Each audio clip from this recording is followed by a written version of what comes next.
order. Please stand for the Pledge of Allegiance. Pledge allegiance To the flag of the United States of America and to the republic for which it stands, one nation, under God, indivisible, with liberty and justice for all. Roll call. Mr. Pat? Here. Mrs. Bird? Here. Mr. Hall? Here. Here. Dr. Beer? Here. Mr. Cook? Here. Please note Mr. Simple. None excused. Thank you. All right. I need a motion to adopt the agenda as presented. I'll motion. Mr. Pratt, second. Second. Mr. Hounds, all in favor, say aye. Aye. Any opposed? All right, next we have recognition tonight. All right, thank you. We have a full house tonight. It's all pretty much because of recognition, which is exciting. So we're going to go through a couple of different groups, and we will start with South High School, our cheer squad, state champs for 2 consecutive years. Their coach, Erica Martin, I'm scanning the crowd here, I may be blocked from where, there she is here with us tonight. So Erica, if you don't mind coming up, bringing the team up, we'll do a little recognition. You can talk a little bit about them, and we'll go from there.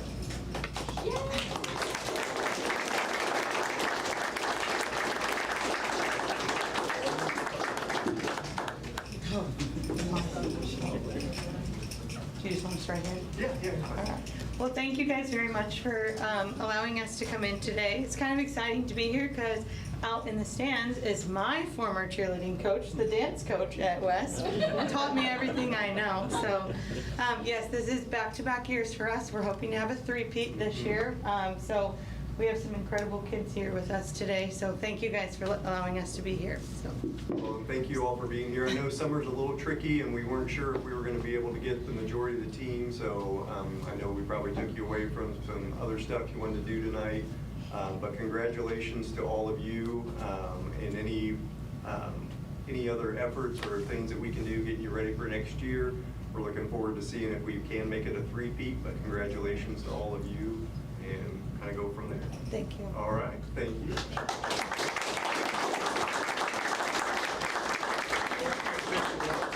You thought you were done.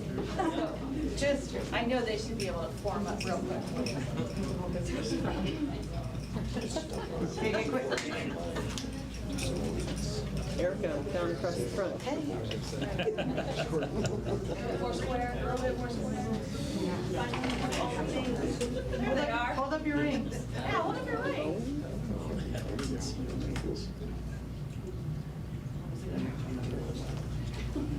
Thanks, guys. Thank you.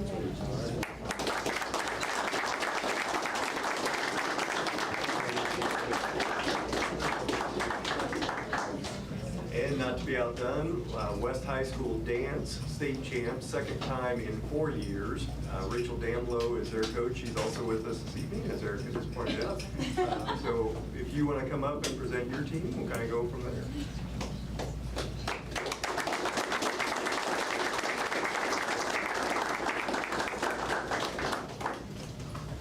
Hello.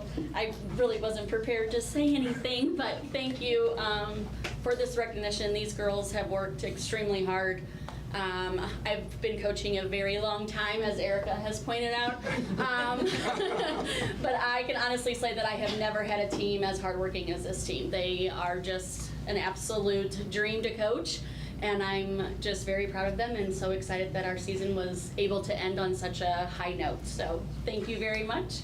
And I know a lot of them were on vacation. We only had 13 on the team this year, but yeah, so thank you again. Yeah, well, we appreciate you all being here and making time tonight. I know, again, like summer's tricky, but we wanted to make sure we had the opportunity to recognize you, and congratulations on your hard work. So excellent job. Thank you very much.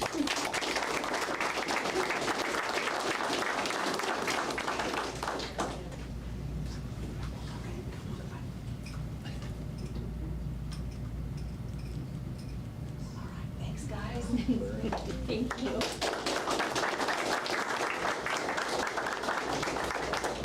And then last but certainly not certainly not least, we have a state champion wrestler, Jenna Gumahan. I hope I'm saying that close.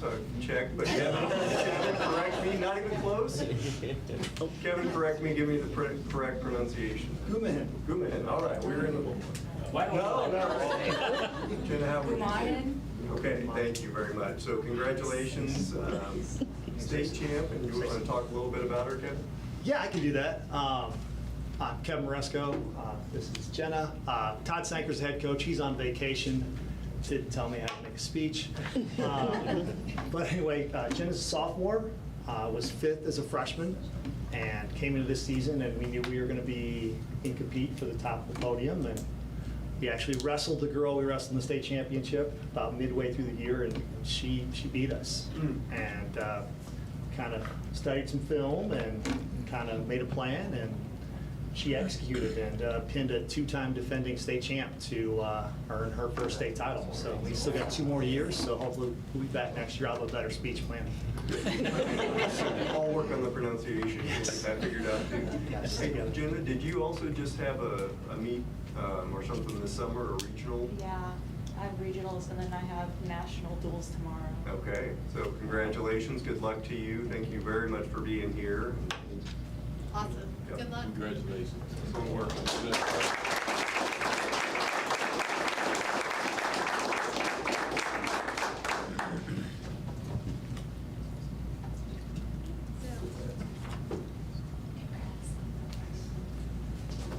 right, thank you guys again for coming.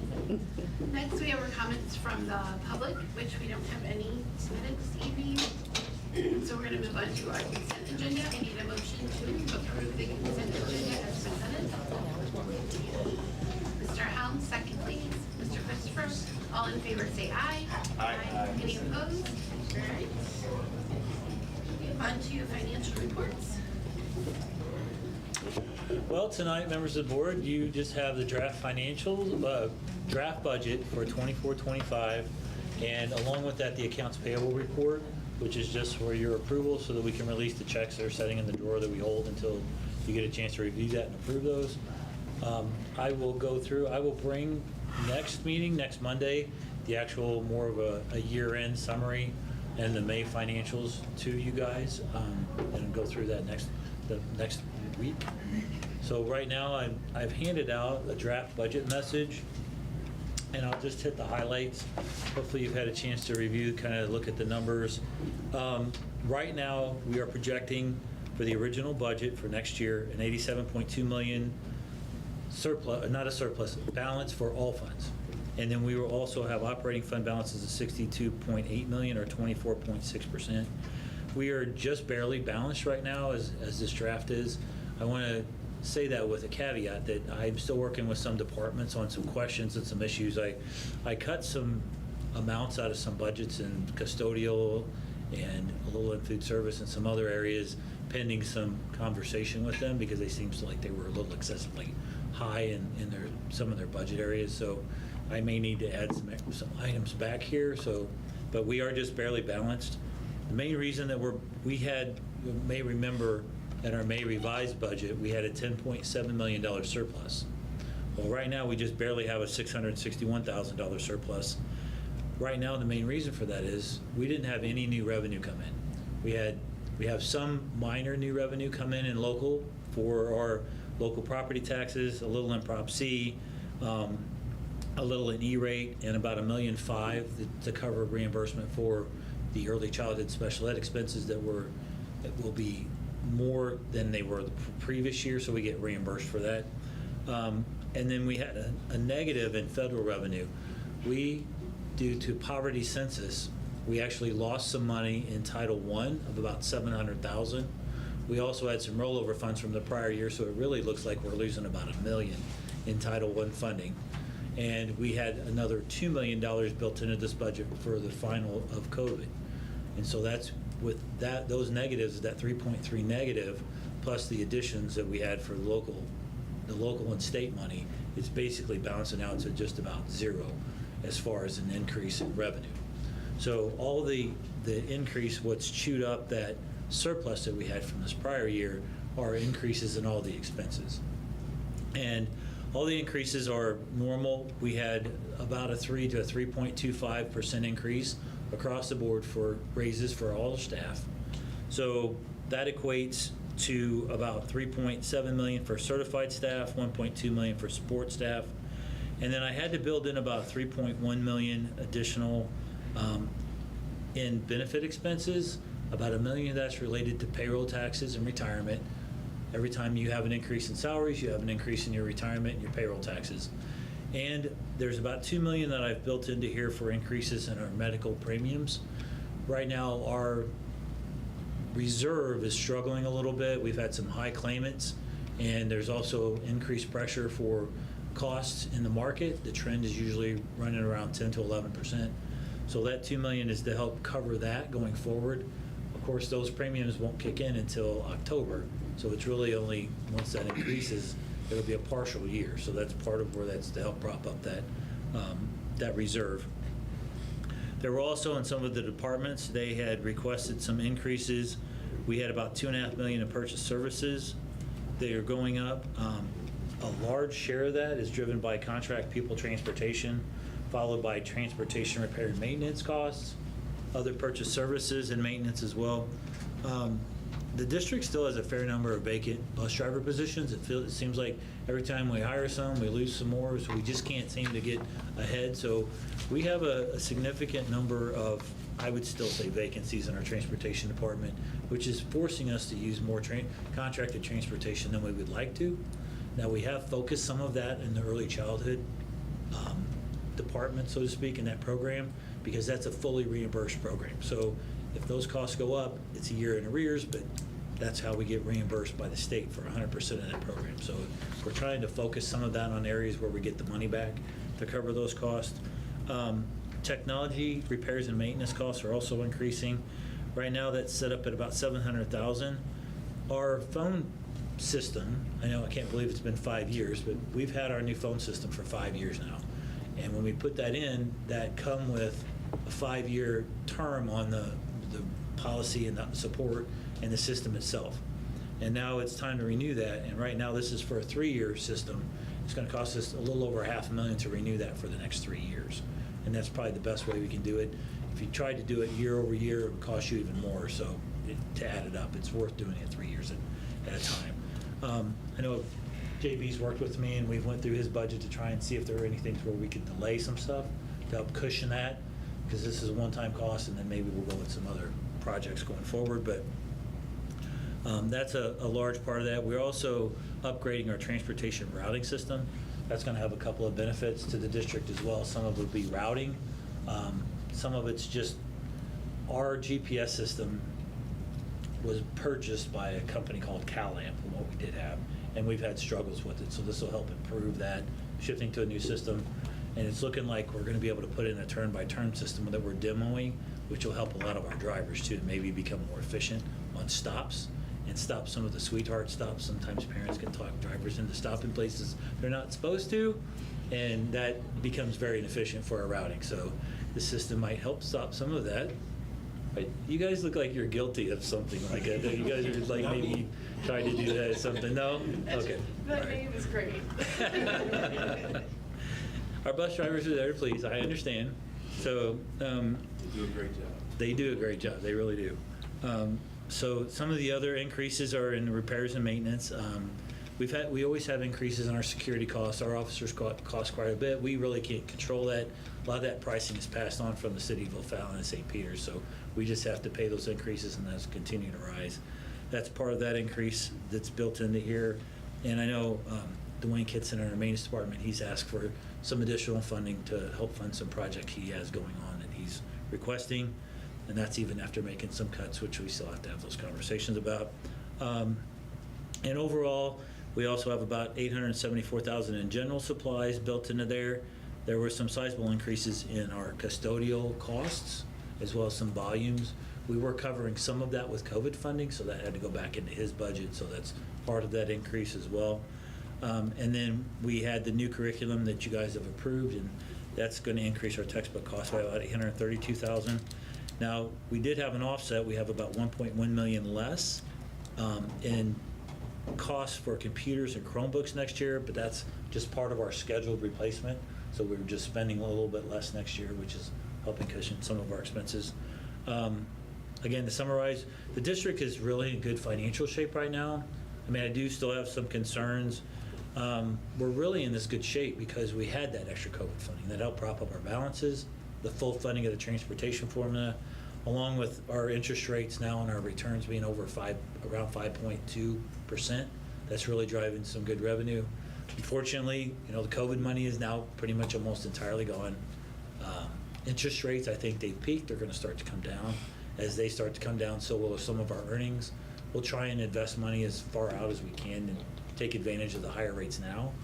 And then I still have concerns about the property tax freeze. I don't know how that's going to impact our local property taxes going forward. So as a positive, next year is a non-reassessment year. That's why it's very limited income growth, and it's usually around 1% in our local property taxes. But the year after that is a reassessment, and we typically will bring in anywhere between $12 and $15 million in new revenue in a reassessment year. So that'll help. That's one of the only areas that I'm aware of that we're going to see any kind of growth whatsoever that'll help fund operations going forward. So I don't know if anybody has any questions about anything that's here or anything. I'd be happy to answer anything, and I'll bring up back the final budget with tweaks in it next Monday. All right, if not, any motion to approve the financial reports as presented? Motion. Mr. Pratt, second. Dr. Marion, all in favor say aye. Aye. Any opposed? All right. Old business? Just one item under old business. Lisa Kester has prepared a recommendation for North High School gym floor. This is part of the existing project. As you can see in the memo, it's suggesting an alternate path that's available to us. Lisa's going to explain kind of the rationale behind it, if you want to go ahead and walk us through it. Sure, thank you, Dr. Myers. Members of the board, when we put this bid project out, we specified a couple different flooring systems. The contractor had the option to pick a flooring system. The flooring system they have selected comes from out of state. So that kind of brought a little bit of a concern for me. We normally use Missouri floors for a lot of our floors here. They're local. We get a good response from them. In fact, we're using them to replace West High's gym floor right now, and they did South Middle with some of the insurance claim damages we had. So I reached out to them just to see what they would charge for us to replace the floor, and they submitted their quote. Their quote is to replace the floor is $165,500. They gave us some options, which I think we could take advantage of. One was an option, a credit of $4,400 if we took the product before October 31st, which should not be a problem. We should be ready for the gym floor by the 1st of October. The second option is to furnish and install a moisture vapor barrier if the floor exceeds 95% relative humidity. They have a moisture vapor barrier included in the price, but if that moisture rating on the floor slab is high, they've given us an option if we need to go with a better moisture vapor barrier. And then they gave us another third option in case it's really high, over 99%. It's another different system, which is a lot more expensive. It's $39,370. I would estimate that there's a good chance we could have to use the moisture vapor barrier for over 95%. Concrete floor slabs tend to come in high in moisture. It's hard to get them dried out. Just kind of depends on the year or the time of the year. So with that being said, if we went with Missouri floor, we took the $4,400 credit, and then we had to buy the additional moisture vapor barrier system, we would be right at about $179,000, which is a little, so we're real close to what the GC was going to be charging us in his contract. So I reached out to them. I can get a credit back, and we're almost going to be even on our cost expense by doing it and hiring the contractor ourselves for the flooring system. A couple benefits: we keep it local. We have good response if there's any repairs needed or any problems down the road, and it does keep it local for us. I think, I mean, that's probably fairly obvious, but in talking through this with Lisa, that was really what we defaulted to for the negligible difference there. Local company, local dollars, but also responsiveness. That's the reason we wanted to bring this forward tonight, so. So I would like to request that the board approve this change order. I would issue a change order to the GC, the general contractor, for a deduct. And then we would issue a contract to Missouri Floor for the actual gym floor. And it all goes through our tips, buying. So it's a co-op purchase. We're within all of our legal requirements for bidding. So that's why I'm asking for the board's approval. Is there a charge for us choosing this company versus the one that they bid it out? As far as using the tips program, the co-op? No, like Oh. a change order charge. Like No. This fall under change order? Okay. No. Does increase humidity, vapor barrier, does that help with a warranty of any kind, extend that? No, it doesn't. The wood flooring manufacturers have us test the concrete floor prior to putting it in, and they will not allow us to put the floor in until we meet certain requirements. So it's just a precautionary measure. But I think we're getting, I have to look, but I think we're getting I don't want to say, I think it's a 10-year warranty, but I'd have to double check that. Any other questions? An observation, I noticed in Missouri Flooring, in their quote, they said line, sealer, and coating. I didn't see and coating with the other company. It was lines and sealer, which is, I don't know if that's something they just kind of were implying the coating was going to go on top I think as it well? is implied because a Implied? gym floor system has a coating on top. Wow. So, yes, Missouri Flooring just kind of specified sealer plus the coating, so. yes. Okay, looks good. All right, if there's no other questions, I need a motion to approve the North High School gym floor as recommended. Ms. Byrd, second. Mr. Helms, all in favor say aye. Aye. Any opposed? All right, thank you, Lisa. Thank you very much. All right, new business? First item under new business, this is the time of the year that we set breakfast and lunch prices for the fall or upcoming school year. Paul Becker, our Director of Student Nutrition, is here to walk you through that part, and then he'll follow up with some bids. Paul, it's all yours. Dr. Myers, members of the board. Below prices reflect a 5 cents increase over last year for school lunch prices. This is lunch and breakfast. This is due to the increases that we have in labor and food that we have. It's a small increase over the past years, and Desi does recommend that we try to get as close as we can to the free rate for the students that should get free meals, which is like $2.28 for breakfast, $4.35 for lunch. So we're well below that, but they always want us to keep raising our prices to get close to that because that's what they reimburse us. So I'm asking for the board to accept the 5 cents increase for breakfast and lunch for the 24-25 school year. Any questions? All right, if not, need a motion to approve the breakfast lunch prices for the 24-25 school year as presented. Mr. Christopher, second. Dr. Marion, all in favor say aye. Aye. Any opposed? All right. Next item, we'll have the bids. For the bids, it's just 2 items. Disposables are the plastic wares and paper items that we use throughout the district. We send this out as a line item bid, so we just take the lowest price of all the bidders and we bring that into our warehouse. This gives us the best prices that we can for the district. So I'm recommending 5 companies: Cole Wholesale, Imperial Dade, Edward Don, Graves, and Wells Packaging for the 24-25 school year. Separate, it has been.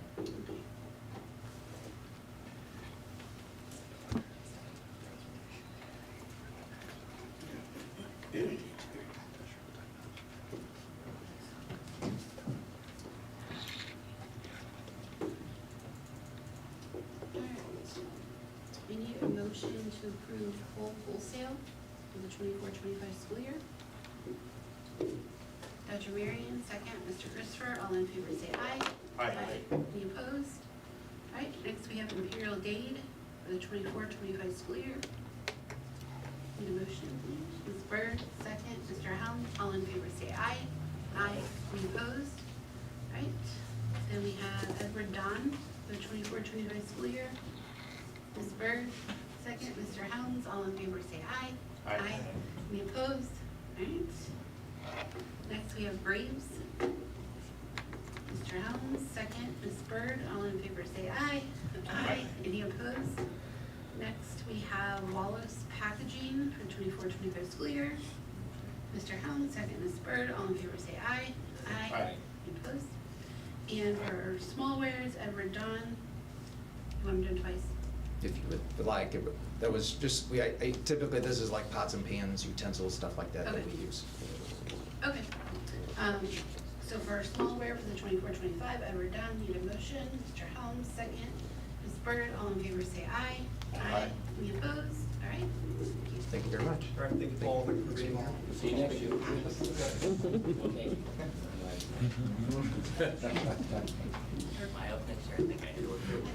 Yeah. Next item is our updating curriculum for engineering and industrial technology. We have Pat Brown and Amy McCaffrey here to go over it. And do you want to introduce who's with us tonight as well? Yeah. And we'll jump into the presentation. Absolutely. So first I want to thank the board for being here and being able to hear our presentation. So it's been a pleasure working with Andy and his team on the engineering and industrial tech curriculum, right? Andy's really going to lead the presentation, so I'm going to let him go ahead and introduce his team, and then we'll take you through the work we've been doing this year. So with us tonight are a few of our industrial tech teachers.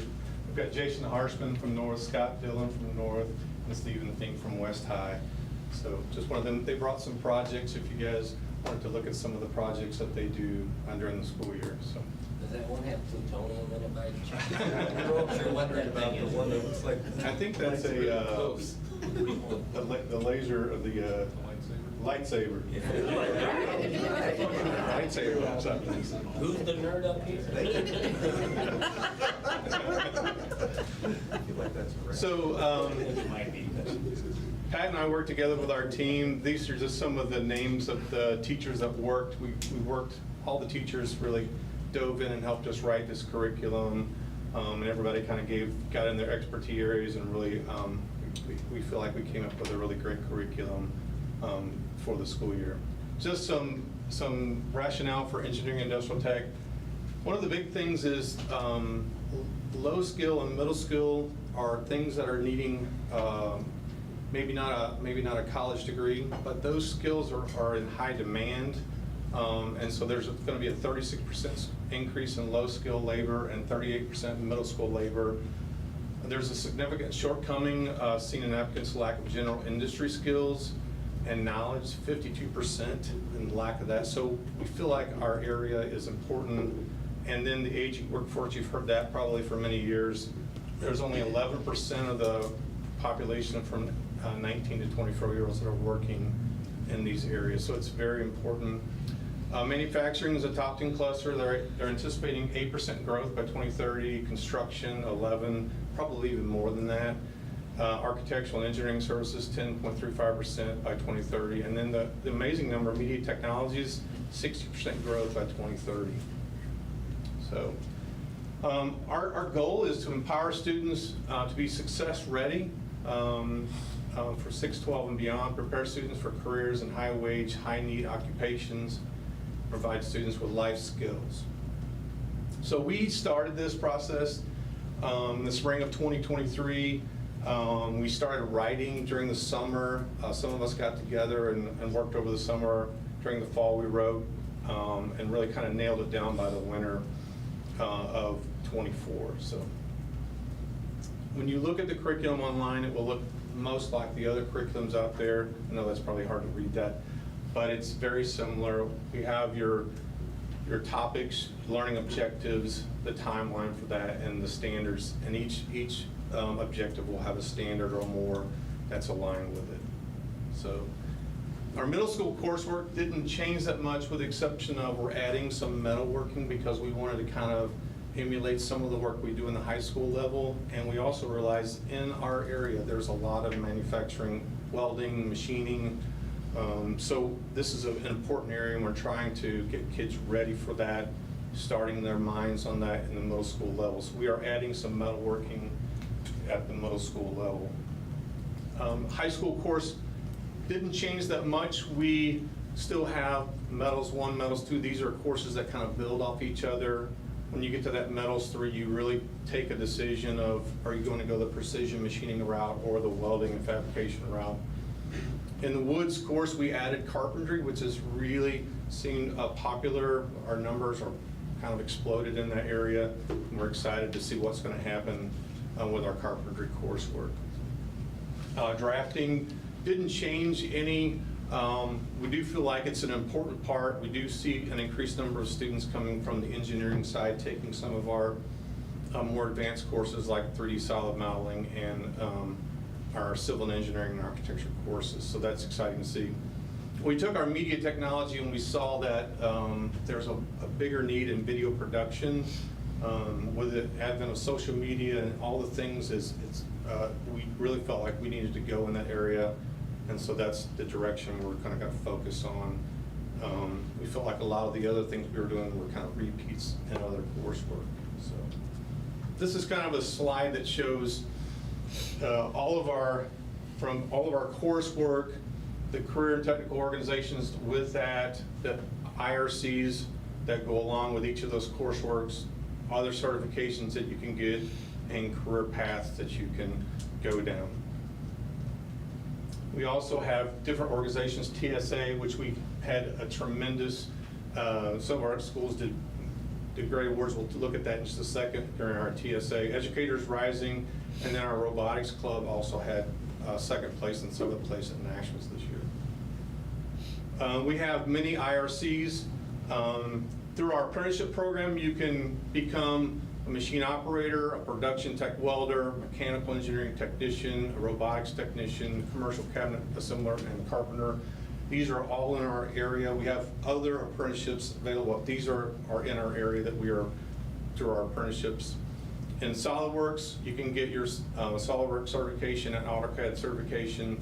The carpentry one that we're adding, you're going to have IRCs where kids can basically get 2 courses completed in the Carpenters Union before they actually graduate high school. It gives them like 1,500 hours leg up on everybody else.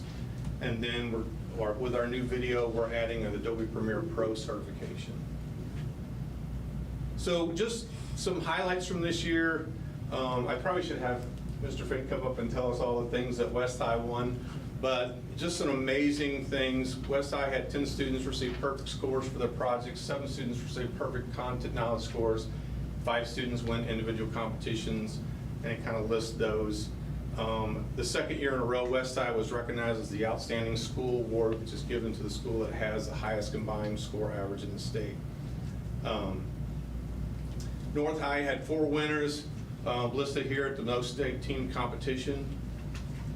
We also had something new this year. Because of our kids that are in the apprenticeship program, they went and competed at the Skills USA, and 3 of our students won first place in state, and they're competing at nationals in Atlanta at the end of June for 3 CNC machining, CNC lathe work, and then team fab welding, which was pretty exciting to see that. And then our robotics teams, West High took first place in Kansas City, and then second place at nationals. That was in Pittsburgh. And then South High also placed second place in Kansas City and 7th place at nationals. So we feel like we're doing something exciting. I think our school district is one of the top in the state of Missouri and probably nationally for what we're doing in our region. So, did you guys have any questions? I just want to comment. Did you guys see the hot tub that she did, the wood? Did you guys see that? Do you have a picture of it? I can find a picture of it. It's awesome. Like, seriously. Wow. It's really cool. Yeah, you guys gotta see this. It's really. So the hot tub won Best in Woodworking Division, which is overall in woodworking for the state. There's usually about 300 woodworking projects in general, about 400 total. And then we also had another student that won Best in Show for the dresser that he completed too. I don't know, I might not have given Laura a picture of that. It's kind of the end of the year and I was scrambling because I was gone for the last week and a half before my nationals as well. So It's on Facebook. I think it's on Facebook. Yeah. It is. The Yeah. West High Parent Support page. Oh, it's on our page. It's on We our won't page. post It's on our it. Yeah, it's on district ours. page. And also, if you guys can share as much as you can through the year with Laura and with us, I mean, we love seeing all that and the community loves seeing it, so please share away. You guys see that?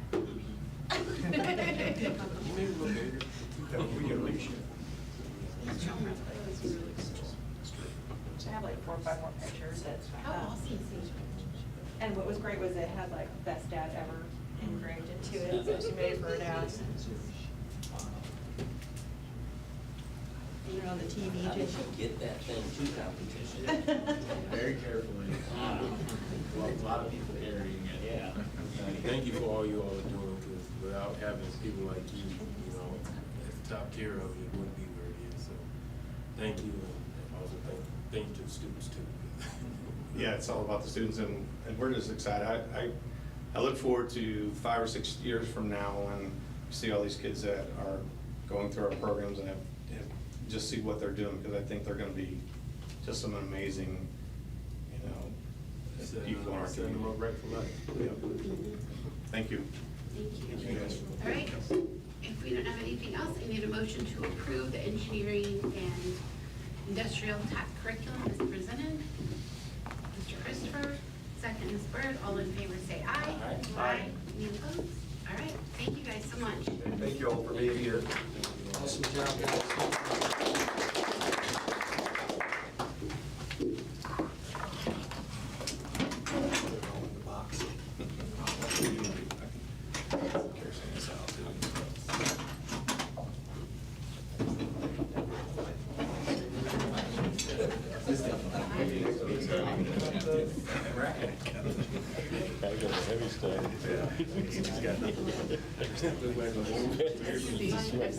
Tomorrow he's gonna be kicking his back. That's great. Sorry, next item, new business. We have Cisco phone renewal system that JB is going to walk us through.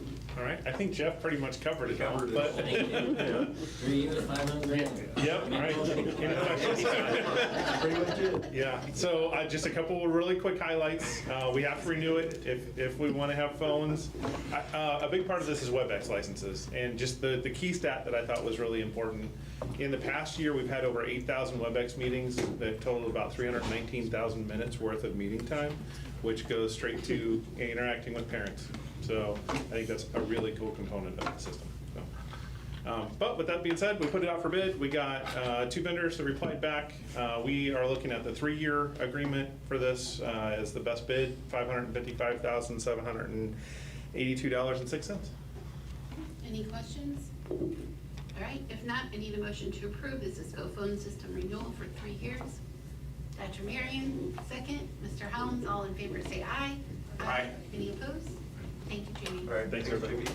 Sorry, guys, you still have to answer the call. Next item is policy development. Pretty small policy packet this go around, legal updates. Just want to kind of give a heads up though. MSBA has given us 2 policy updates since this, and those are pretty substantial. So we'll get going through on those. But probably means we're gonna have to come back in maybe August or somewhere in that window, maybe later, and do a more involved policy update.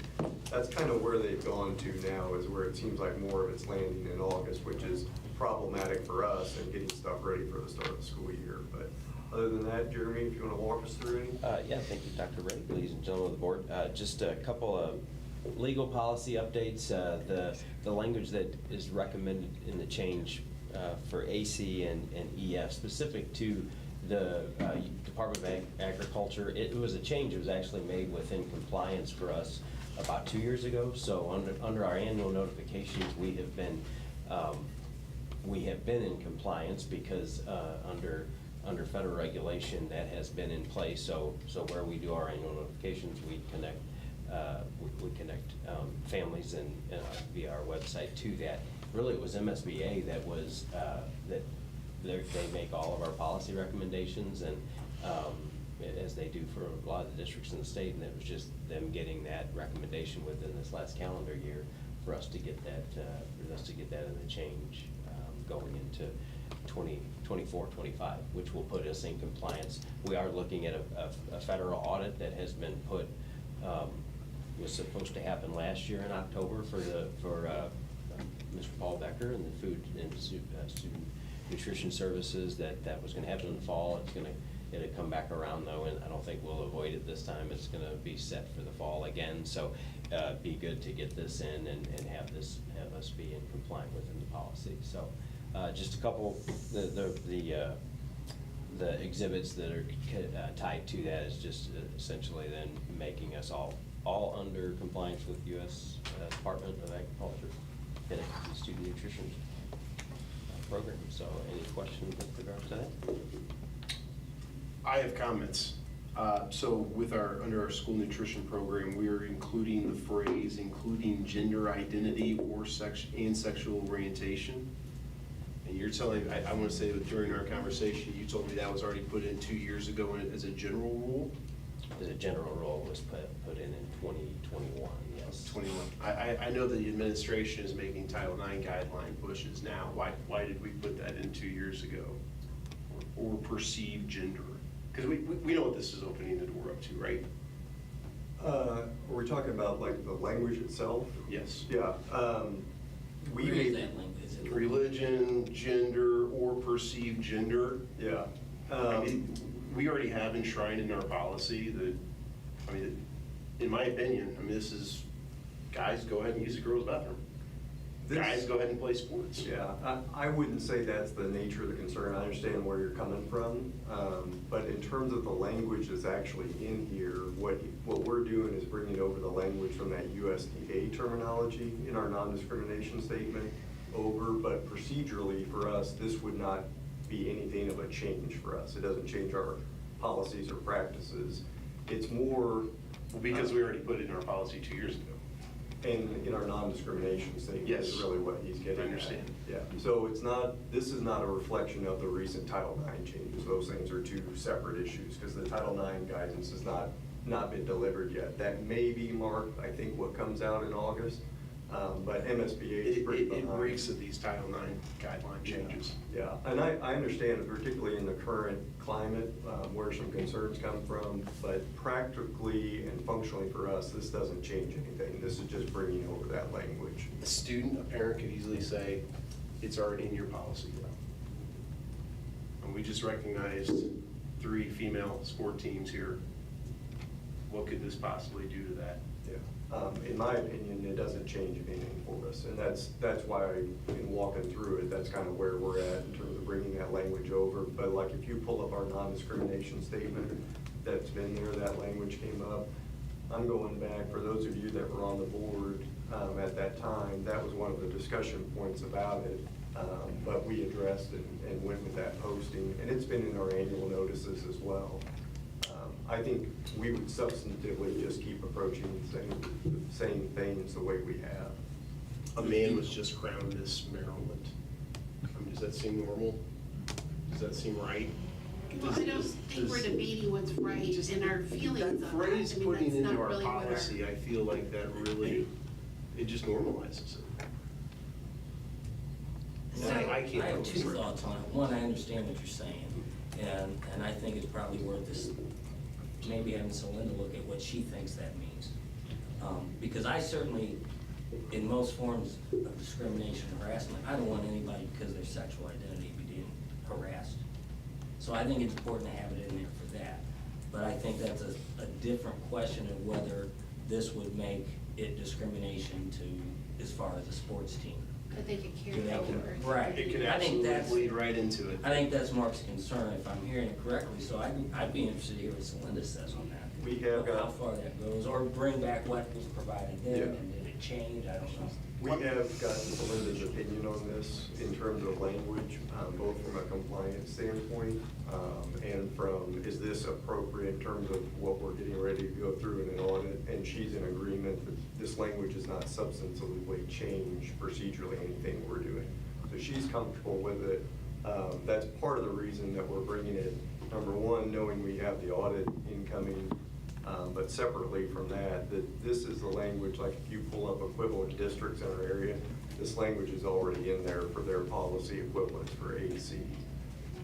So I'm looking at it for AC right now. It seems poorly written. I mean, sexual orientation or perceived sexual orientation, maybe it should be one's perceived sexual orientation.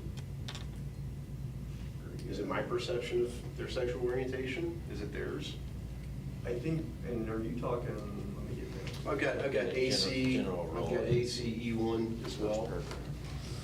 I understand AC, this is what the board voted in a couple of years ago. Yeah. That phrase, or perceived.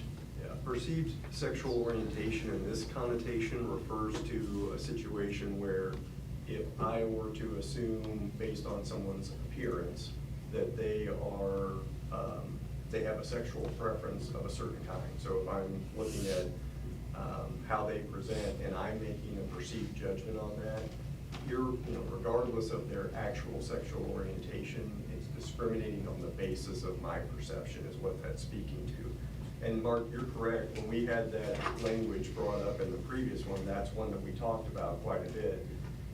But we're also using that language from the legal guidance of making sure we're in compliance. Well, but I understand where you're I can understand why you'd be in compliance, but I can also understand, I mean, I don't think these Title IX guidelines are gonna hold up in court. Yeah. And I, on my conscience, I can't vote yes on these changes. Is there any other feedback, comments? All right, if not, I need a motion to approve the policy development as presented. Can we roll call this? I'll motion. A second. Mr. Christopher, roll call, please. So the first was Mr. Pratt, is that correct? Yes. Sure. Mrs. Powers? Yes. Mr. Helms? Yes. Mr. Christopher? Yes. Dr. Marion? Yes. Mrs. Bird? Yes. Mr. Pratt? No, can't. Thank you. Next item is as we did last year, and it seemed to go well for the board, rather than adjusting the dates throughout the year as we go forward, we just wanted to set and have the dates available in advance. So what Jamie has put together is the recommended dates for 24, 25. This includes those adjustments in January and February. So we're not landing on Martin Luther King or President's Day. So inclusive of those, this would be a recommendation for the board to approve those proposed meeting dates. Are there any questions or comments? I need a motion to approve the 24, 25 dates. Dr. Marion, second. Mr. Helms, all in favor say aye. Aye. Any opposed? All right. And then the last item under new business, this is also the time of year, as you know, the board elects the president and vice president. And then in Fort Zumwalt, typically the board secretary is obviously an employee of the district. And Jeff Orr has in his role as CFO served as our board treasurer. What we would recommend for 24, 25 is to maintain that same approach. But in this case, we would have a motion for Jamie to be the board secretary, and then our new CFO to step in, and Brian Whittle would be our board treasurer. So that would be our recommendation, and then we would want to take each of those individually if you're in agreement.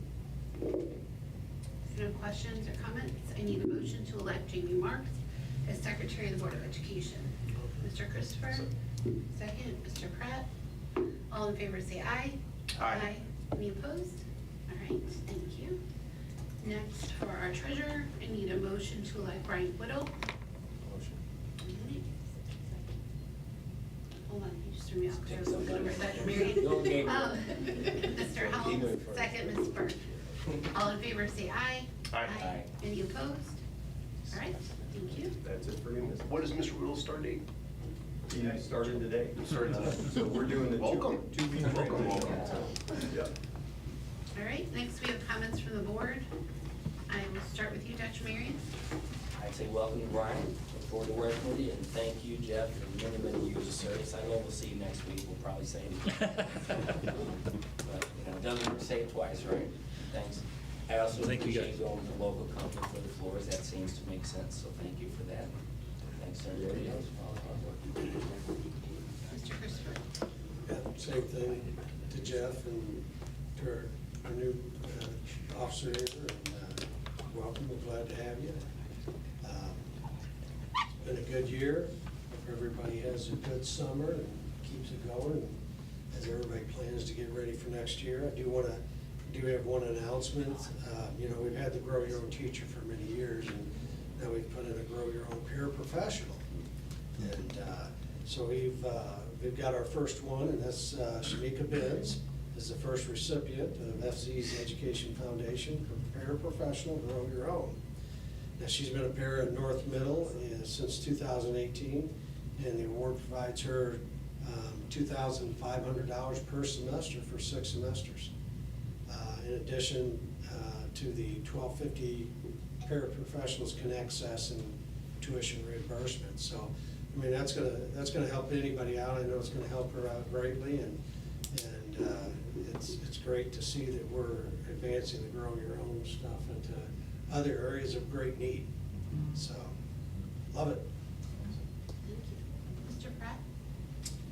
Well, first, congratulations to our cheerleaders, our dance squad, and to our female wrestler. I'm assuming that's the first state championship we have for a female wrestler in the district, so hats off to her.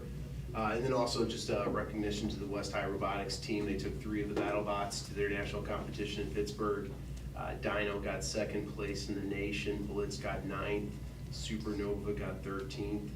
It's excellent stuff, excellent. And then also Mr. Rourke, congratulations on retirement. Thank you. Mr. Whittle, looking forward to working with you. Yes, I would like to echo welcome. So glad you're here. Thank you so much for everything that you've done, and also thank you for working through and getting someone, you know, that we know is going to be responsive for our floors. Thank you so much. That was going the extra mile. I also want to congratulate the the West High Awards for the Technology Student Association. I know they were just up here. I hope you all got to see them before they took them away. It's pretty cool. And then also congratulations to Amy Chamberlain, an English arts teacher at North High, who was recognized as Mentor of the Year. Amy provided support to first-year ELA teacher Lorraine Linson. Forgive me if I mispronounce those names. Mentor of the Year is recognized for going above and beyond and connecting new teachers with resources and empowering them in learning curriculums. So that's amazing to hear that, you know, we're lifting each other up, building each other up, so we can all serve our students the best we can. Thank you. All right. Ms. Kester, thank you for going there tomorrow on that as well. I echo that. Jeff, it was great working with you. Congratulations on retirement. Mr. Will, looking forward to working with you. Thank you to the admin. Great year thus far. Got more we need to make. So I want to give a shout out to 2 sophomores from East High School for being sensational sophomores. Ashley Foster won the state title in the pole vault as a sophomore, as well as Caden Goodyear won the district tennis title. Also, I want to give a shout out to Mr. Paul Becker, who's not here anymore, but he is he's our director of Student Nutritional Services. He actually was awarded Missouri School Nutrition Association's Director of the Year. The award recognizes student nutrition leaders for the contributions they've made throughout their career. So congratulations to him, and he does a phenomenal job for us here in the district. We're a huge district. It's hard to feed this many people on a daily basis. So 18,000 people a day, and you know, he doesn't do too bad of a job, I guess you would say. That's it for me. Thank you. All right. Also, Jeff, thank you for everything and always letting me pester you with questions over the past several years and taking the time to explain everything. It means a lot. I'm excited to work with you. Welcome aboard. And I'm going to bug you just as much, but I have more understanding now, so I'm just warning you. I also want to give congratulations to Lewis and Clark 5th grader Eleanor Hayes and Elena Habits, who placed in the jury art competition sponsored by the Judicial Learning Center. Also, congratulations to Hawthorne 4th grader Peyton Harris, who placed in St. Charles County Conservation Poster Contest. I have a lot of little artists coming out. It makes me happy. I hope everybody has a great summer and stay safe, and we're raring up for another awesome year. So we are going to do something a little different. So This concludes our agenda. We will not return to open session after closed session, which we can do. I need a motion to go in closed session in accordance with RMSO 610.021 to discuss the approval of minutes for the May 20th, 2024 closed session and May 30th, 2024 special closed session, hiring, firing, promotion, and personnel. I need a motion. Motion. Mr. Helms, second please. Second. Mr. Pratt, roll call please, Ms. Marks. Mr. Pratt? Yes. Mrs. Bird? Yes. Dr. Marion? Yes. Dr. Fisher? Yes. Mr. Holmes? Yes. Mrs. Powers? Yes. Great, do you guys need a break or you ready to go? Really?